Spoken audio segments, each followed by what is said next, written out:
বাজার থেকে আমরা অনেক সময় অনেক রকম টমেটো সস কিনে খাই। যদি সেটা হাতে নিজে সুন্দরভাবে স্বাস্থ্যসম্মত উপায়ে বানানো যায় তাহলে খেতে অনেক মজা লাগে। তো আজকে আমি টমেটো সসটা বানাবো। আসসালামু আলাইকুম এভরিওয়ান, সবাই কেমন আছেন? আশা করি ভালো আছেন। তো আজকে আমি টমেটো সসের ছোট্ট একটি রেসিপি নিয়ে চলে আসলাম। তো আমি কিভাবে আজকে টমেটো সসটা করলাম সেটা আপনাদের মাঝে একটু তুলে ধরবো।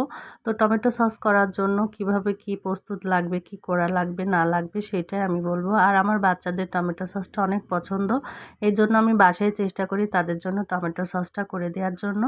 তো প্রথমে আমি টমেটো সসের জন্য আমি সুন্দর করে টমেটোগুলো পরিষ্কার করে ধুয়ে কেটে নিলাম। এখানে আমি 2 কেজি মতো টমেটো নিয়েছি।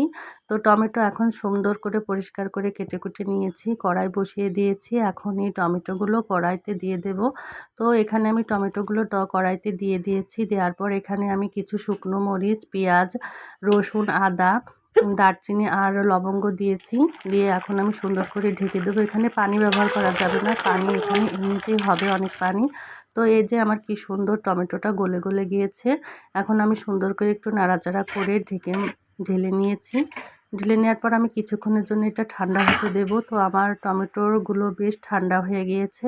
এখন আমি ব্লেন্ডারের সাহায্যে একটু সুন্দর করে ব্লেন্ড করে নেব। তো আমি এখন অল্প অল্প করে ব্লেন্ডারের ভিতর দিয়ে দিচ্ছি। অল্প অল্প করে ব্লেন্ড করতে হবে, বেশি দিলে আবার ব্লেন্ডার হবে না।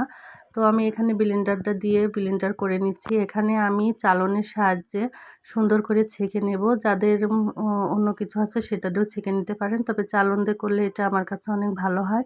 তো সুন্দর হয়ে গেছে মাশাআল্লাহ, আর কালারটা অনেক সুন্দর আসছে। এখন আমার করা কমপ্লিট। এখন আমি আবার চুলায় চলে এসেছি।